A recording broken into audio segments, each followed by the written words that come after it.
Voy a tratar de ser muy breve porque trataremos que esto no se extienda más de la cuenta, pero por otro lado tenemos, creo, muchas cosas que contarles, así que vamos a tratar de ser un poquito ágiles, así sea difícil a veces, ¿no?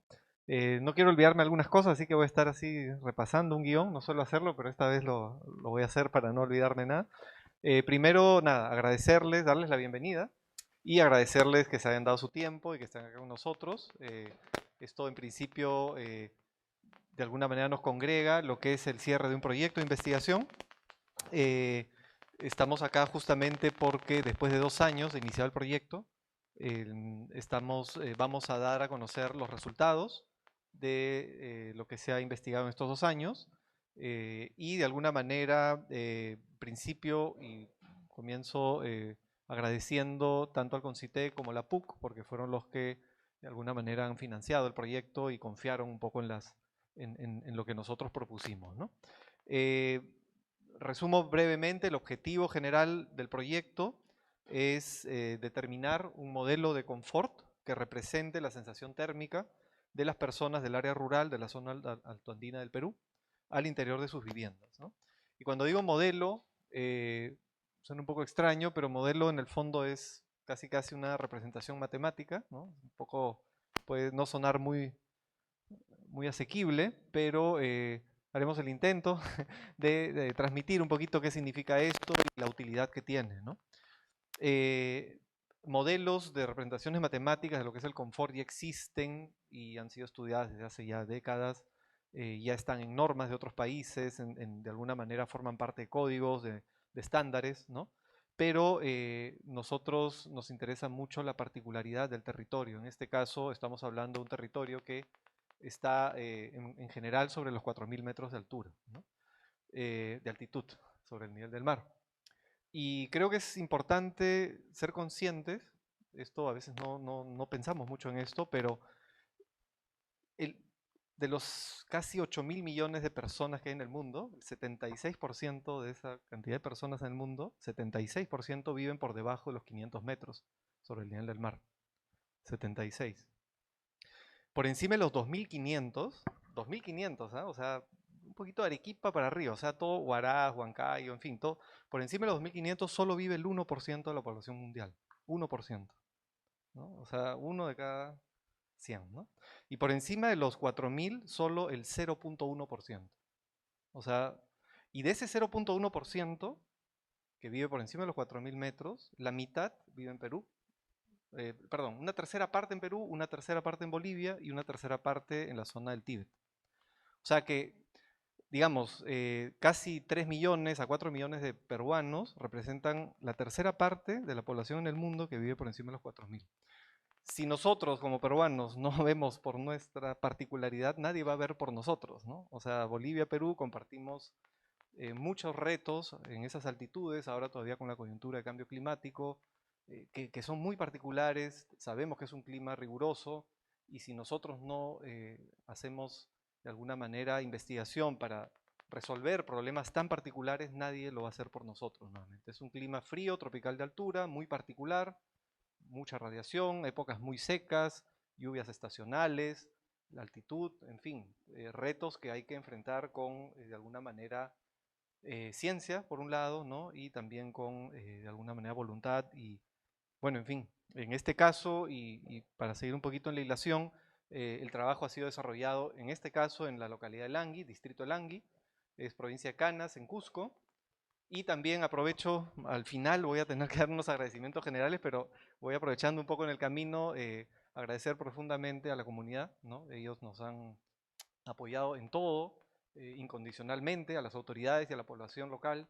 De hecho, sin su ayuda no se hubiera podido hacer nada, ¿no? Así que vamos a hablar de Langui en este caso, pero es más o menos representativo de lo que es la zona altoandina, en este caso del sur del Perú. Eh, Vamos a partir en dos, digamos, esta presentación. Una primera parte va a ser un poquito más vinculada al proyecto en sí mismo. Nos va a acompañar Silvia Onis, arquitecta. Me han obligado a leer un poco el CV. ¿Cómo se llama? Es una directiva que viene de arriba. Jefa, Marta Vilela que es la directora del CIAC, lamentablemente no puede estar ahorita con nosotros, ¿no? Pero rápidamente, Silvia Onis, arquitecta, magíster por la Universidad de Florencia, estudio de especialización en hábitat, tecnología de desarrollo, sobre arquitectura para países en vías de desarrollo y para emergencia por el Politécnico de Turín. Actualmente es forma parte de la plana docente del Departamento de Arquitectura y también es investigadora y fundadora del Grupo de Investigación Centro Tierra, ¿no? Participamos en varios proyectos sobre construcción con tierra y confort térmico en viviendas.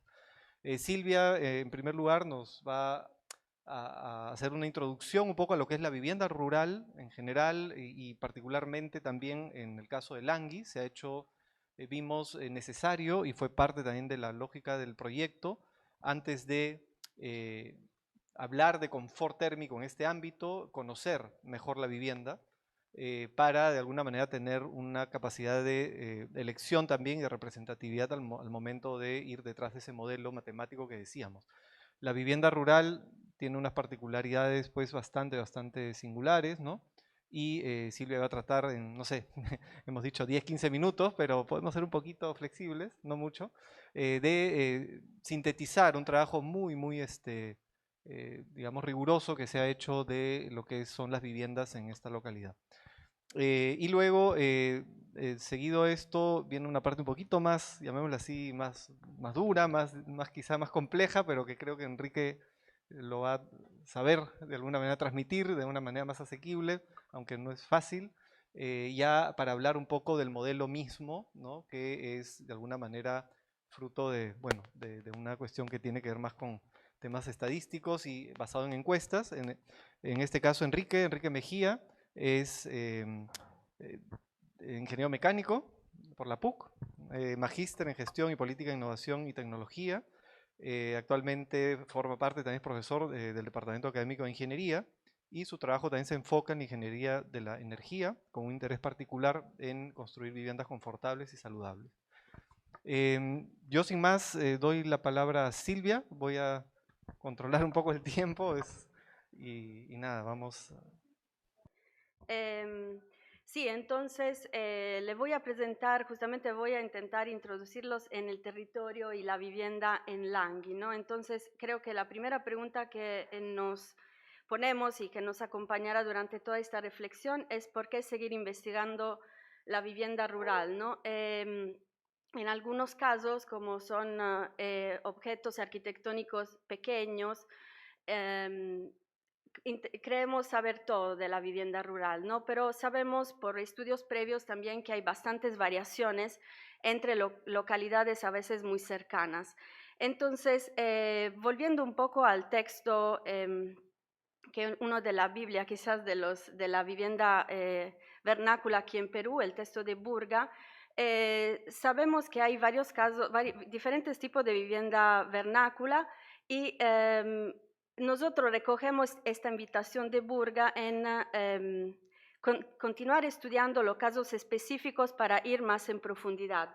Y también hay un tema temporal, ¿no? La lectura que podemos hacer hoy nosotros en 2024 es diferente de la del 2010 porque han pasado varias cosas en estos años. Entonces, a la lectura del vernáculo también se puede sumar esta lectura del cómo está cambiando la vivienda en las áreas rurales por factores externos e internos, ¿no? O sea, por lo que quiere el mismo poblador y también por lo que viene de la economía o de la gestión territorial que no depende justamente del poblador. Entonces, de la vivienda rural, Burga nos dice que es una vivienda que está en constante evolución, en continuo cambio por una fenómenos de crecimiento, cambio de usos internos, que es una vivienda productiva donde la producción, la forma de la vivienda depende del tipo de producción y entonces de la economía, y la economía depende del entorno, que está conformada por unidades independientes y no comunicantes y que todas estas unidades están ubicadas alrededor de un patio que es el espacio central donde se desarrolla la vida de la familia. Tuvimos también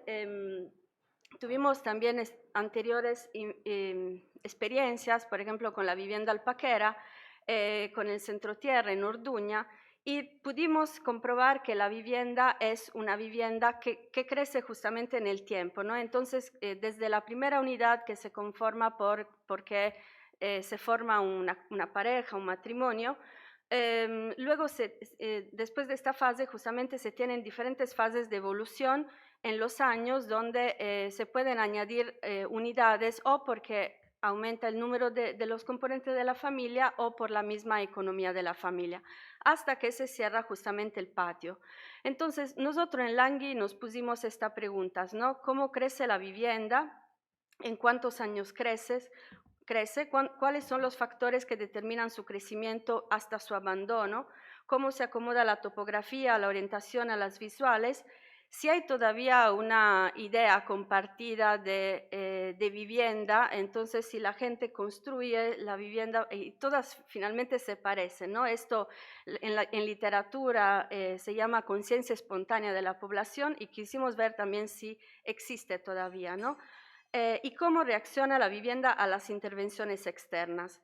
Entonces, de todas maneras, tenemos que seguir investigando la vivienda rural para apoyar el Estado en las futuras intervenciones en la misma vivienda y también porque, claro, si hablamos de porcentajes, un poco como hablaba Martín, gran parte de nuestra seguridad alimentaria depende de la agricultura familiar, entonces hay el 97% de las unidades agropecuarias son de agricultura familiar. Entonces hay mucha vivienda rural productiva en el Perú que tenemos que estudiar y tenemos que hacer que sea una vivienda digna, ¿no?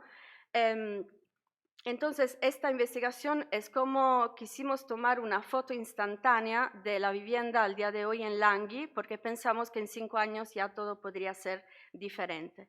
Entonces, esta es la ubicación de Langui en el departamento de Cusco, en la provincia de Canas, y comparte con Layo las orillas de la laguna de Langui-Layo. Tiene un centro poblado, así como se nota en la página de la municipalidad, y si lo vemos un poco desde lejos, vemos que está inmerso en un territorio rural productivo.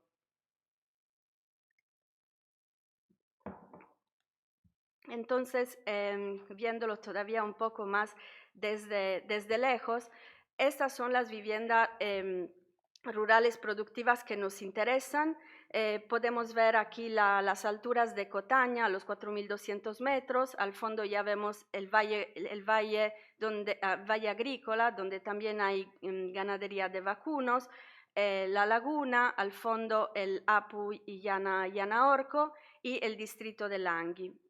Entonces, nuestra intención fue estudiar justamente la vivienda rural y también cómo las intervenciones del Estado se insertan en esta lógica de la vivienda vernácula. Entonces, aquí tenemos la unidad habitacional del Programa Nacional de Vivienda Rural, construido entre 2015 y 2016, y el Suma Quasi, construidos en 2019 y 2021, que cambia un poco la lógica porque tiene estos 3 ambientes comunicantes, cambia un poco la lógica de la vivienda rural.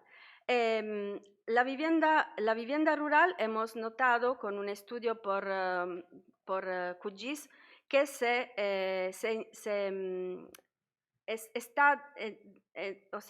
en la zona cultivable. Si podemos ver el mapa de cobertura vegetal antrópica que nos dice dónde está la agricultura, la vegetación, aquí vemos que la vivienda está en el valle cultivable. Luego hemos visto dónde están los sumacuasi y de ahí hemos podido escoger las casas para levantar, que son 25, que justamente hemos escogido las casas un poco más grandes, maduras, con presencia posiblemente de coñihuasi o de sumacuasi, y hemos usado estas 4 fichas con datos generales de la familia, datos generales de la vivienda, tipología de la vivienda, presencia de la intervención del Estado y construcción, métodos constructivos. Este es uno de los resultados donde se puede ver la distribución, la evolución de la vivienda y esta ficha de cambios de uso de los módulos. Entonces, la vivienda hemos visto que crece primero con un pequeño bloque, luego se va creciendo como de diferentes formas. Puede ser regular o irregular, puede formarse en L, en paralelo, y luego se va cerrando en U hacia cerrar el patio, ¿no? Algunas veces cuando la vivienda está madura o, por ejemplo, que crece el número de individuos o crece la familia, se puede crear un doble patio. Normalmente siempre es en diagonal respecto al primero, ¿no? Entonces, aquí unos ejemplos de viviendas reales. Esto es una vivienda que fue construida en 2020, entonces tiene solo un dormitorio y una pequeña cocina, que ya visitándola este año, o sea, a distancia de un año, ya había cambiado y tenía mucho más volúmenes, ¿no? Entonces, este es su primer estado inicial, donde se nota, por ejemplo, un caso de un resto de arquitectura bien vernácula, como hecha con materiales locales, que son la champa, rollizos, cordeles y ichu, ¿no? Es una primera cocinita solo para proteger la olla, que allá en Langui llaman carpa, que luego desaparece cuando justamente aparece esta cocina más estable, que es normalmente un volumen con una chimenea. Entonces, aquí varios casos de cocina donde podemos tener la chimenea al centro del lado corto del volumen o lateral, pero siempre sobresale y marca como o sea, hace como bien reconocible el volumen de la cocina. Aquí un caso, por ejemplo, de casas que se desarrollan en paralelo, en L, y aquí ya un patio cerrado por 3 lados que mira a la laguna de Langui. Entonces, con estas imágenes también quisimos que ustedes vean cómo crece la vivienda, ¿no? Entonces, cómo crece, por ejemplo, esa del 96 hasta el día de hoy. Entonces, nos falta quizás la parte intermedia, porque seguro en la primera fase ya había algún muro de cerco, pero básicamente esto es como los comuneros nos han contado que crece la vivienda. Esa es otra casa en U, saltó la presentación. Bueno, no podemos ver el video, lo siento, que es un video que nos pasó Arturo Gómez Morón y Harry, que es su hermano, que hicieron estos videos con dron bien interesantes, donde justamente se veía que en la misma parcela se tiene el crecimiento de la familia. Entonces, en la misma parcela agrícola se tiene la vivienda vernácula de los abuelos, luego de la pareja y luego del hijo. Entonces, a menudo que va creciendo la familia, también la casa se duplica o se triplica según la generación justamente de la familia en la misma parcela.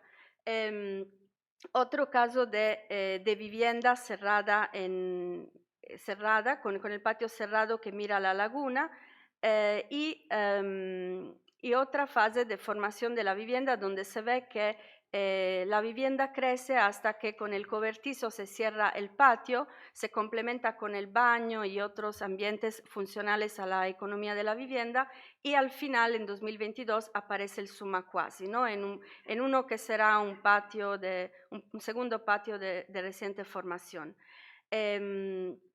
Otros ejemplos donde también vemos este elemento en T, bien interesante, porque es uno de los pocos donde la tipología realmente cambia, y otros donde se ve una primera formación de una vivienda vernácula con estos techos amarillos de Ichu, y luego un segundo patio donde ya se cierra se cierra el patio con un muro de cerco. Entonces, si lo vemos desde el punto de vista del crecimiento, la mayoría de las casas, 10 viviendas, se han formado entre 21 y 30 años, ¿no? Entonces, esta es la mayoría. Un número significativo de viviendas, 5 viviendas, tiene de 30 a 59 años de edad. O sea, como que quiere decir que la familia permanece en el sitio por un largo tiempo, o se sigue interviniendo sobre la vivienda, ¿no? Me parece un tema muy interesante porque es justamente algo que en literatura no se encuentra este dato y podemos tener este primer dato para Langhi. Sobre el tema de la ubicación, la vivienda está desde un mínimo de 3.962 metros sobre el nivel del mar al nivel de la laguna hasta 4.294, donde justamente casi termina la zona cultivable, mientras que las alturas del Diana Orco, por ejemplo, está a 4.800 metros de altura. Entonces, un clima también bastante rígido. Eso es un corte sobre la laguna, como imaginarán. Este es un corte en el valle, donde se ve el río Langhi, que nace de la laguna y va hacia formar el Vilcanota y los bofedales al fondo. Entonces, con este estudio de ubicación de vivienda en el corte, hemos querido ver también cómo la vivienda se ubica en relación a la topografía. Entonces, hemos visto que, por ejemplo, la vivienda se forma en U, pero tiene siempre el lado libre hacia la vista, no importa la orientación, siempre mantiene como una vista hacia el paisaje, y si ese último lado se cierra, siempre es el último, ¿no? Entonces, siempre la vivienda está mirando al valle o a la laguna. Sobre los módulos habitacionales del Estado, ustedes aquí pueden ver cuántos, hemos visto 6 con Iwasi, 9 me parece Sumac y 2 de ladrillo. Luego había una casa también intervenida por el grupo de apoyo que tenía, por ejemplo, el muro trombe. Y es muy importante este dato que, por ejemplo, sobre el tema de energías renovables, no presentan energías renovables, no presentan paneles fotovoltaicos o de producción de agua caliente, que es un tema que a cambio debería ser bien presente, ¿no? Mientras que tenemos más casos de cobertizos e invernaderos. Normalmente los módulos habitacionales están proporcionados por el Estado, mientras que el cobertizo, los baños, los invernaderos o por los ministerios o normalmente por los ministerios o si no por las municipalidades, como en el caso de los baños. En el caso del Coñihuasi y del Sumacuasi son elementos que entran en la lógica compositiva de la vivienda como si fueran un módulo más, ¿no? Entonces entran y de repente en algunos casos cierran el patio o se construyen afuera. Los ingenieros del Estado coordinan con el poblador donde el módulo se puede insertar, entonces hay como un proceso de negociación. Estas son las unidades que hemos estudiado, entonces tenemos unidades más tradicionales con muro de adobe y techo de ichu hasta pasar al techo de teja y luego de calamina. Y luego los módulos del Estado. Aquí podemos ver las variaciones dimensionales y de distribución, los elementos de complemento como la cocina, el baño y el cobertizo, y luego también hay presencia también en el campo de vivienda de 2 pisos, de 1 o 2 ambientes. Esto lo hemos validado con la comunidad, con la maqueta que pueden ver aquí. Hemos hecho una tabla con este resumen de las unidades y hemos visto que las personas de Langhi, de todas las edades, desde los niños o hasta los mayores, no tienen ninguna dificultad en reconocer, componer su vivienda o la vivienda del futuro con este mismo bloque. Ha sido también un éxito porque no nos han dicho que faltaba algún bloque, quiere decir que tenemos todos los elementos que componen efectivamente la vivienda y los hemos invitado a dibujar sus viviendas como en estos dibujos que pueden ver ahí. Esto lo contarán más adelante. Sobre materiales y técnicas constructivas, han visto que hemos registrado módulos desde los años 60-63 hasta el 2020, entonces hay un cambio de materiales que no vamos a poder explicar con detalle hoy. Entonces se pasa de los materiales locales, como en este caso de la izquierda, hacia módulo de ladrillo que pero replican la forma y las dimensiones de la vivienda tradicional. Entonces, esto es también un ulterior aspecto del trabajo que en este momento no podemos explicar con detalle. Entonces, algunas conclusiones. La primera, entonces hemos comprobado que la vivienda es un organismo que sigue creciendo, cambiando y que absorbe los cambios y haciéndolo propios, ¿no? Uno de estos cambios es justamente el lenguaje, también la pérdida del quechua, la pérdida de estos procesos de transmisión de conocimiento entre generaciones. Y justamente aquí hay un riesgo de interrupción de transmisión de saberes locales, a los cuales también el equipo ahora está haciendo frente con un nuevo proyecto para crear un glosario castellano y quechua que iniciará en estos próximos meses. Pero esto también nos dice que se necesitan equipos multidisciplinares orientados al estudio de la vivienda rural. Otras conclusiones, si queremos más técnica y sobre el confort, necesitamos también en muchos casos operaciones de mejoramiento sísmicos y térmico de la vivienda existente, así como dotarla de energía renovable. La construcción con materiales locales está disminuyendo por varios factores, pero quizás como academia podemos apoyar el Estado para que el aprovechamiento de materiales locales no se pierda y que de alguna manera se pueda apoyar en esta construcción de una vivienda y un hábitat digno. Gracias, Silvia. Enrique, entonces toma la palabra y estamos bien con el tiempo todavía.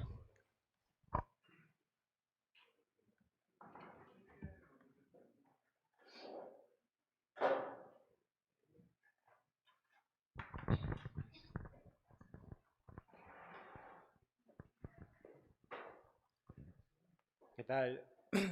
Muchas gracias por venir. Sé que es cansado, es de noche, vienen de trabajar, de estudiar. Así que realmente para nosotros es muy importante y no esperábamos ver tanta gente acá. Así que muchas gracias. Muchos de nosotros venimos de diferentes disciplinas. Tal vez hay un número grande de arquitectos, pero bueno, yo soy ingeniero y en ingeniería en ciencias cuando hablamos de modelo, lo que entendemos es una ecuación. Un modelo es una ecuación matemática que representa un fenómeno físico real. Entonces, lo que voy a presentar es una ecuación matemática. Y ya sé que están cansados y a muchos no les gustan las ecuaciones. No se vayan. Prometo, solamente he puesto una sola ecuación en toda la presentación. Ya, no se asusten. Para los que quieren más, de todas maneras, puedo hablar horas de esto. Es algo que me gusta mucho, es algo que me fascina. A veces nos quejamos de que la universidad no hace cosas para ayudar a la gente, ¿no? Que los científicos estamos muy metidos en los laboratorios y no hacemos algo. Todo el trabajo que he hecho es un gran ejemplo de eso. Lo que he hecho le parece interesante a un puñadito de personas nomás, y todos estamos en la academia casi. Pero sí tiene un valor importante, sí tiene una aplicación y es justamente lo que ojalá que al terminar mi presentación podamos todos darle ese valor.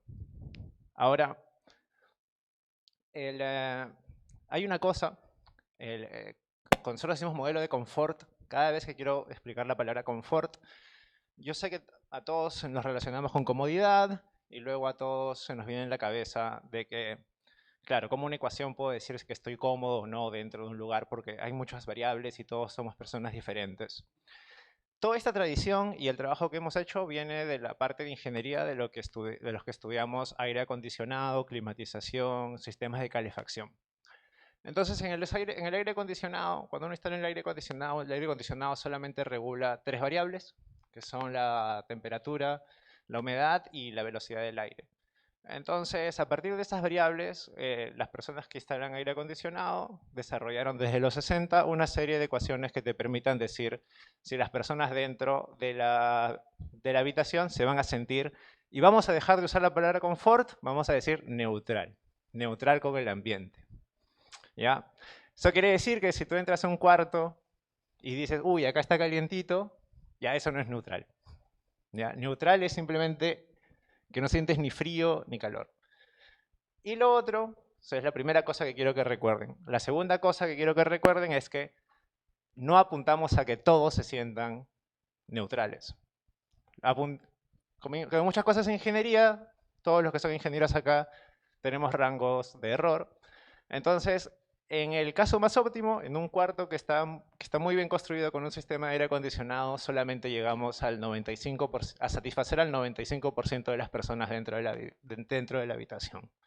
Entonces lo que hemos desarrollado no es una ecuación que te va a permitir que toda la gente dentro de una casa se sienta cómoda, ¿ya? En el mejor de los casos, 95%.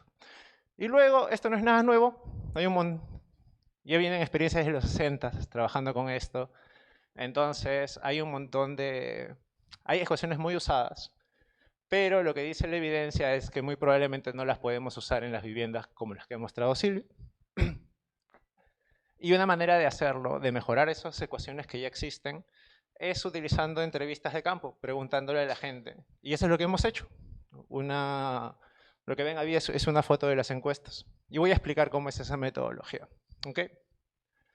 Entonces, si hablamos de la importancia, hay tres cosas que me parecen a mí importantes del trabajo que hemos hecho con este modelo. La primera es algo que tiene que ver, como decía, bastante con la manera en que trabajamos, ¿no? Por ejemplo, Martín se dedica en parte a diseñar viviendas, y si quieres diseñar una vivienda altandina, bueno, Martín es algo de lo que hace, yo también lo hago por mi lado, y luego de que diseñas una vivienda en el papel, hay una serie de ecuaciones que te permiten decir a qué temperaturas van a estar esa vivienda. Entonces, nosotros, al no tener una ecuación objetiva que nos permita saber el rango de temperaturas en que las personas se van a sentir neutras, es difícil esa conversación. Por ejemplo, si tienes una vivienda A que te diga que va a estar entre 10 y 15 grados durante todo el día, y tienes una vivienda B que va a estar entre 9 y 16. Entonces es complicado poder decidir cuál escoges entre la A o la B. Y queríamos desarrollar esa ecuación para poder tener una herramienta objetiva de selección. Lo segundo es ampliar el conocimiento. O sea, como decía, existen modelos existentes que son muy usados, pero también hay bastante evidencia que nos permite decir que no serían adecuados para las casas de las viviendas altandinas. Y lo tercero es que el estudio de confort, como empezó en la historia y en la inversión, está enfocado primero en los países desarrollados, que tienen climas diferentes a los nuestros. Segundo, la investigación en regiones tropicales, o sea, entre los dos trópicos, es muy poca cuando se habla de confort. Todo está, o sea, si piensan dónde queda, no sé, piensen en países desarrollados, todos quedan, la gran mayoría queda fuera de los trópicos.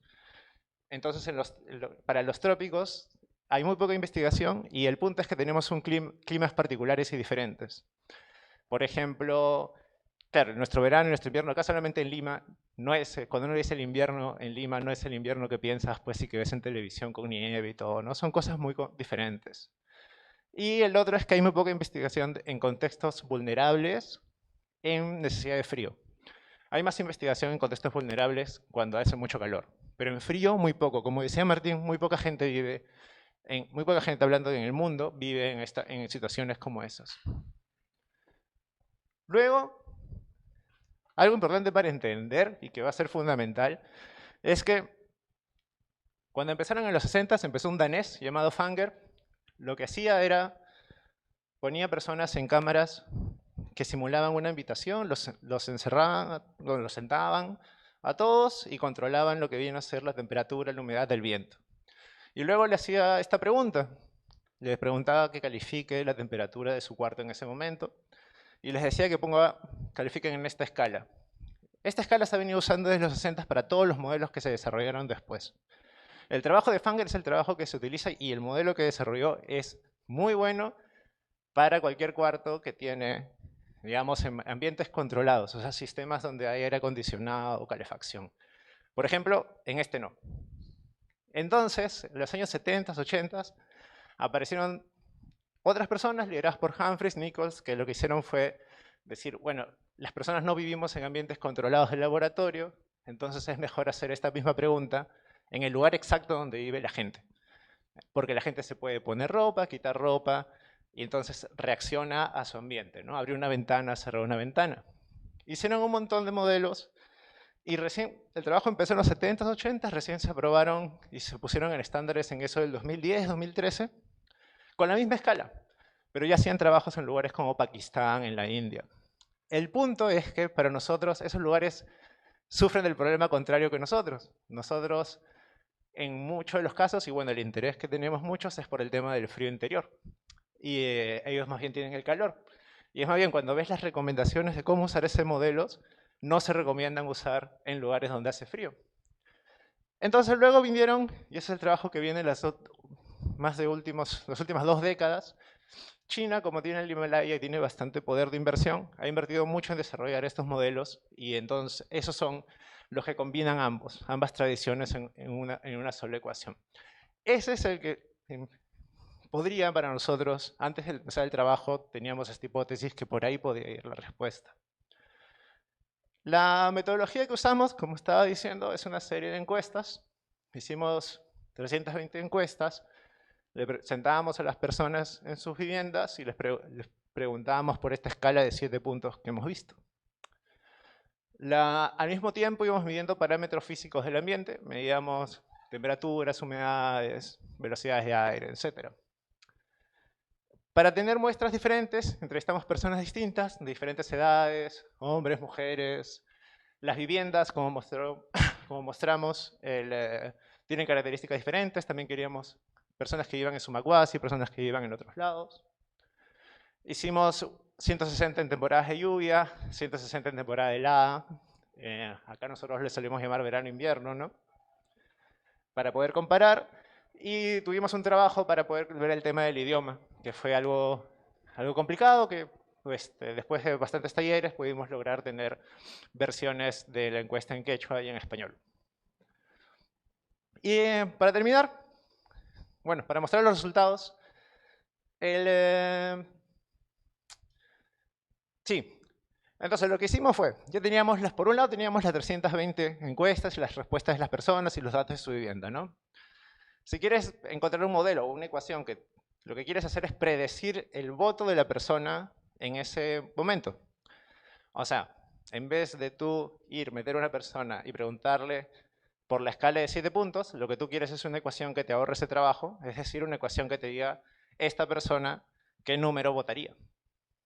Con los modelos existentes, que son los que hacen eso, comparamos todos los modelos que teníamos en la literatura con las respuestas de las personas y calculamos un error. Luego lo que hicimos es que a los modelos existentes tú puedes hacerle ligeras variaciones con los datos que ya tenemos y es como un ajuste para mejorar las ecuaciones y que cuadren mejor. Entonces ya teníamos 2 grupos de modelos, ¿no? Los originales que existen en la literatura, los editados y los editados de los originales. Todos ellos los comparamos y al final el modelo original, del grupo de los originales que tiene el menor error, este es el nombre que se le da a la literatura, es el modelo que utilizan los chinos en sus estándares de construcción, que es una combinación tanto de modelos de laboratorio con modelos de ecuaciones en campo. Y de los grupos que editamos, también editando esta ecuación, tenemos el modelo con el menor error. Y entre estas dos, esta versión es la versión que tiene el menor error de todos. Esa es la única ecuación que voy a mostrar. Vamos a hacer todo nuevo pero al revés. Entonces, todos los modelos que ven que son ecuaciones sencillas, no es nada complicado. Esto de acá es el voto que te va a predecir. Entonces, tú utilizas la ecuación para decir, ya, tal persona sentada ahí, ¿cuánto me votaría? ¿No? Te puede decir ni caliente ni frío, ni poco caliente, ni poco frío, así. Ya. Esto de acá es, bueno, ahí está el nombre. Esta es una ecuación recontra usada. Esta es la ecuación que se desarrolló en los años 60. Depende de 6 variables, que son las 6 variables que interfieren en el fenómeno de transferencia de calor entre el cuerpo de una persona y su ambiente, que son la temperatura del aire, la humedad relativa, la velocidad del aire, la velocidad promedio de la superficie, la temperatura promedio de las superficies, el aislamiento de la ropa de las personas y la última, el metabolismo entendido como la actividad física. O sea, no es igual una persona que está sentada que una persona que está haciendo deporte en el gimnasio. Es muy sencillo, o sea, si tú pones esto en internet y pones 6 variables, tú encuentras esto. Y es tan conocida que hay maneras de calcular en internet, es muy sencillísimo. Entonces, para que se entienda, y para cerrar esto, vamos a hacer el ejemplo y vamos a ver qué tan bueno es el modelo para calcular. Entonces tenemos 3 personas que son 3 personas que entrevistamos. De las 6 variables, si se acuerdan, la penúltima que dije tenía que ver con la ropa. Todas tienen ropa diferente. Tenía que ver el tema de la actividad física. En la encuesta a todos los sentamos. Entonces, y esta temperatura que ven acá abajo es la temperatura de la persona, de la vivienda al momento de la encuesta, ¿no? La temperatura del aire. Ya. Vamos a empezar por él. Entonces, cuando le preguntamos cómo te sientes en este lugar, en la escala de 7 puntos, dijo que era un poco frío. Y un poco frío se calcula, se entiende como incómodo. Nuestro modelo dijo que era un poquito menos, sale menos, 1.4, que es, en el modelo sí se aceptan decimales. Y bueno, también te saldría que es incómodo. O sea, el modelo lo que ha hecho es poder decirte que la persona va a estar incómoda. Y el rango de temperaturas que te da el modelo para que la persona se sienta cómoda es de 23 a 27. En estas condiciones, ¿no? Vestido con sandalias, polo, gorrita. Para la segunda persona, le preguntas cómo te sientes, 12 grados. La persona dijo ni frío ni caliente, es 0, se calcula como cómodo. El modelo dijo que iba a estar incómodo. Y es menos 0.8. Acá hay un tema. El rango que tradicionalmente se considera cómodo es de menos 0.5 a 0.5, ¿ya? O sea, que acá el modelo te marca menos 0.8. Sí, te marca incómodo. No es tan lejos, pero igual te hubiese salido que es incómodo. Y el rango de las temperaturas para la vestimenta que tienes de 15 a 21 según el modelo. Y para la última persona, que está con 2 frazadas encima, a 14 grados, te dice que estoy cómoda. El modelo marca que es 0.7, o sea, te diría que es incómodo. Igual, no está tan lejos. Pero el rango de temperaturas es muy extraño, ¿no? El rango de temperaturas de confort es de 2 grados a 13 grados. Y acá hay todo un tema que se puede discutir, ¿no? Por ejemplo, pensando en qué tan aplicable es esto. Claro, tú ves un rango de temperaturas extraño, pero la pregunta es si tú quieres diseñar viviendas para que las personas tengan 2 frazadas encima, ¿no? Entonces, ¿tiene sentido utilizar modelos así para diseñar viviendas así? Lo otro, y que es la última conclusión, es el tema de ¿para qué sirve el modelo, no? Como lo hemos calculado, el modelo lo que tiene es que tiene menos error cuando te dice que alguien va a estar cómodo o incómodo, pero tiene más error cuando te dice qué tan cómodo o incómodo va a estar. Entonces, sí, eso sí no sé si se entiende bien. Lo que puedes hacer es preguntarme, tengo esta casa, a las personas viviendo de esta manera, ¿van a sentirse cómodas, incómodas? Eso tengo más certeza de responderte que si me preguntases, tengo estas personas a qué temperatura deberían vivir para sentirse cómodas. Ahí falla más el modelo. Y eso es lo que está escrito.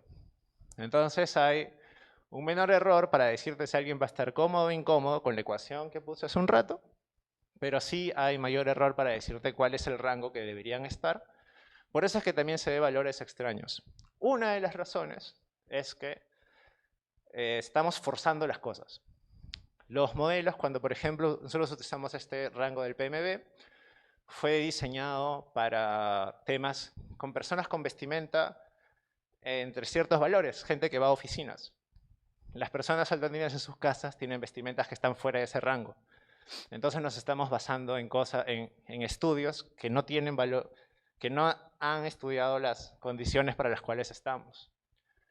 Y por eso que cuando ya cerrando esto pensamos hacia el futuro, un poco es, por un lado, hemos hecho un gran esfuerzo por aprender a hacer estas encuestas. O sea, fue mucho trabajo, adquirimos equipos y realmente creo que hemos ganado mucha experiencia. Esta experiencia, a pesar que 320 parece mucho, los trabajos tienen cientos de miles de personas encuestadas en cientos de países. Nosotros tenemos un distrito de un país, ¿no? Entonces todavía falta mucho más evidencia. El otro para nosotros nos parece muy interesante poder estudiar otras condiciones de edificaciones, ¿no? Por ejemplo, escuelas o las personas al momento de dormir. es casi un, es un gran problema social que decimos el tema de que la gente siente frío cuando duerme, ¿no? Y hacer estudios de confort con sueño, mientras la gente duerme, es todo un equipamiento, es todo un trabajo muy distinto.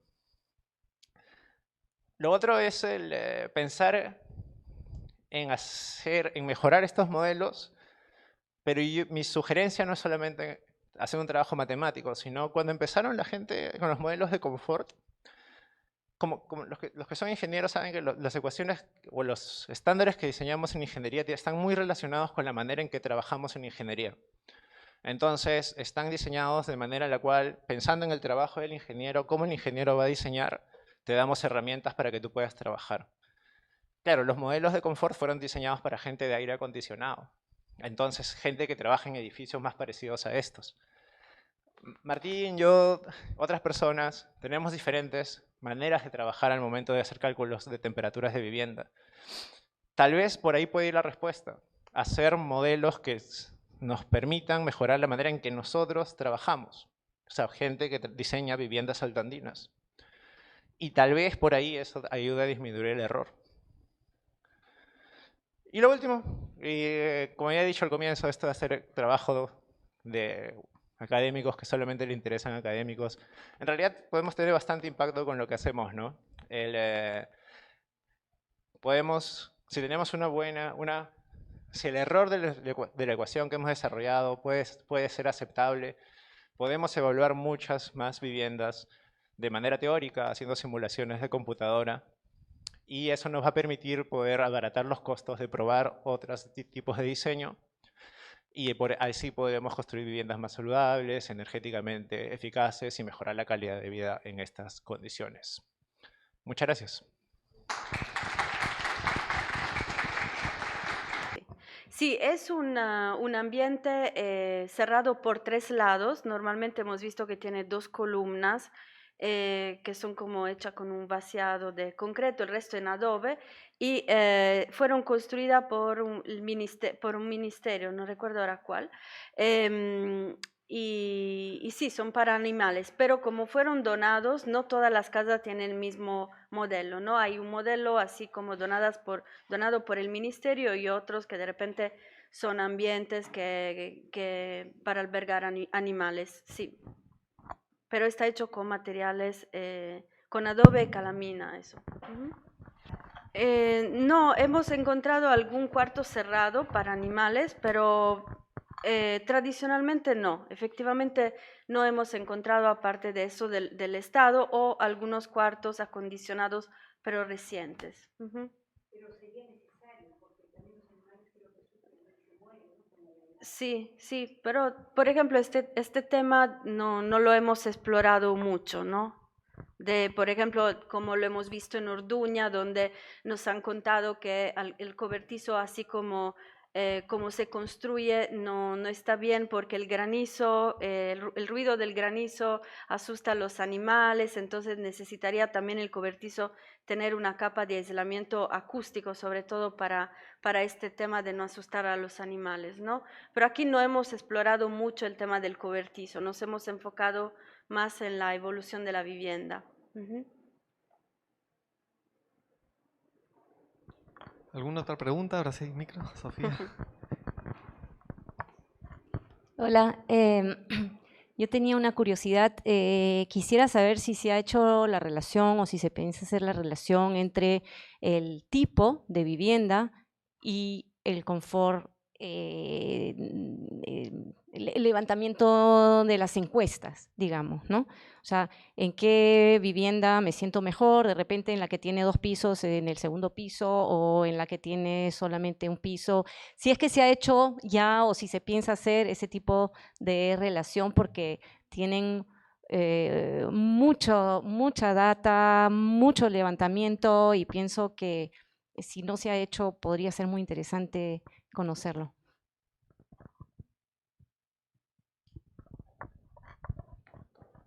Bueno, como intro, antes de que conteste Enrique, de hecho hemos intentado que de las 25 casas, porque el levantamiento arquitectónico ha venido antes de la encuesta, entonces hemos intentado que coincidan, ¿no? que coincida, que la encuesta se dé en las casas levantadas. Sí, ahí va. Cuando empezamos el estudio, en el momento del diseño, había leído una publicación que era en Nepal en colegios. Entonces comparaban colegios con temperaturas similares, alumnos de hogares similares, con características similares, pero la única diferencia en ambos grupos era que un colegio estéticamente se veía mejor, era más nuevo y todo, entonces los alumnos lo apreciaban más que otro que estaba más viejito y se veía en mal estado. En ese estudio, en estos colegios de Nepal, había una diferencia significativa entre las temperaturas que consideraban cómodas de confort de los alumnos. O sea, los alumnos del colegio que se veía mejor soportaban temperaturas más frías que los alumnos del colegio que se veía en peor estado, ante condiciones similares para los otros parámetros. Entonces, cuando diseñamos esto, queríamos hacer eso, ¿no? A ver si, sobre todo por el tema del sumaguasi, ¿no? Teníamos esa duda de si, claro, te dan un sumaguasi, entonces el sumaguasi está a 7 grados y tú dices, uy, me muero de calor, porque como me lo ha dado el estado. Entonces, una manera de encontrar eso era comparar grupos. Es complicado poder tener grupos similares y la cantidad de grupos aceptables estadísticamente fue complicado, y hacer las encuestas en campo es complicado porque no siempre están las personas y todo esto. Con los tamaños de muestra que tenemos, que no son tan similares, he hecho la comparación y no hay diferencia estadística en ninguna de las características arquitectónicas de la vivienda, excepto en una, que es, hicimos una pregunta porque nos llamaba la curiosidad, que a mí me parece muy interesante porque no está en ningún estudio, que es si usted en los últimos 3 meses ha experimentado su piso húmedo. O sea, no sé si acá la experiencia que tienen con viviendas de este tipo, pero muchas de estas viviendas tienen el piso de tierra, no hacen buena cimentación, entonces en las épocas, sobre todo en la época de lluvia, pero tal vez por otras escenas, el piso al interior se llena de humedad, ¿no? Entonces las personas experimentan eso. Cuando comparamos las muestras, claro, las personas que te decían que sí en los últimos 3 meses habían sentido piso húmedo, hay una diferencia significativa en las temperaturas de confort que quieren y preferían temperaturas de confort más altas. Es la única diferencia, ¿no? O sea, parece que el piso sí afecta a la percepción de confort de las personas. Bueno, gracias. ¿Alguna pregunta más, quizá? ¿Va a haber? Sí. ¿No? Sí.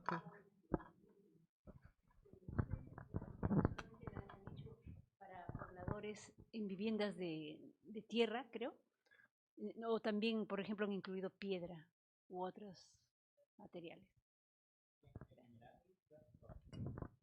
Sí, en la que casi no hemos observado viviendas de paredes de piedra, o sea, entonces es difícil encontrar personas, porque no solamente es encontrar la casa, es encontrar que la persona esté disponible para la encuesta.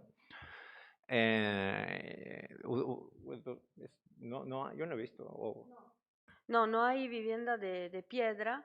Hay en general poca piedra, por eso que hay un cimiento y un sobrecimiento casi muy exiguo, por eso que la vivienda se absorbe bastante humedad, ¿no?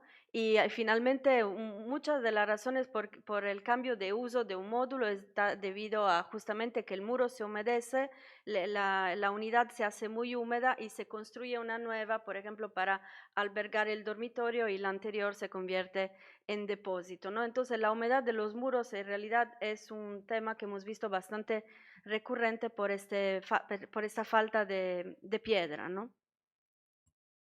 Sí, y lo único que yo quería dejar en claro, aprovechando esta discusión, era que o sea, lo que hemos estado haciendo no es comparar las temperaturas que resultan de los materiales de construcción, sino comparar las respuestas de las personas si te dicen si sientes frío o no. Son dos cosas distintas, Y es importante porque acá con Silvia siempre tenemos esa conversación, ¿no? O sea, Silvia es pro tierra, yo soy pro discutir con Silvia, entonces siempre estamos en esa conversación, ¿no? No quiere, es diferente. Bueno, por ahora ganas tú porque la vivienda no es tan mejorada térmicamente, pero si la mejoráramos, de repente ganaría yo. Yo soy, ya, no vamos a dejarlo ahí. Ya. Perfecto, bueno. Miren, va a haber una segunda parte, quizá, digamos, esta sí un poco densa porque realmente trata de entrar en el fondo del proyecto, ¿no? En la segunda parte vamos a tener una presentación, primero un video muy cortito, muy bonito del lugar, digamos, un video que han preparado los chicos de acá de la PUC, lo vamos a presentar breve, 1 minuto o 2, ¿no?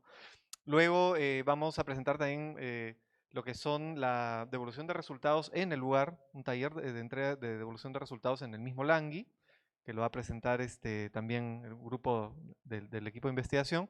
Y luego hay 2 tesistas de maestría vinculados, ¿no?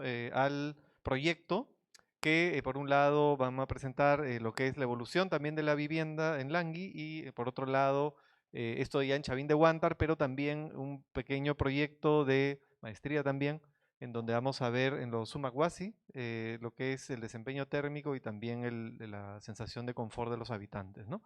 Entre medio nos gustaría ahora que, creo que es acá en el pasillo, ¿no? Los invitamos a salir y de alguna manera, entiendo que hay picaditos y también algo para tomar, me imagino, ¿no? Para el frío. Así que 20 minutos, ¿puede ser? En 20 minutos los llamamos nuevamente, por favor. Espero que se llene la sala de nuevo. Gracias.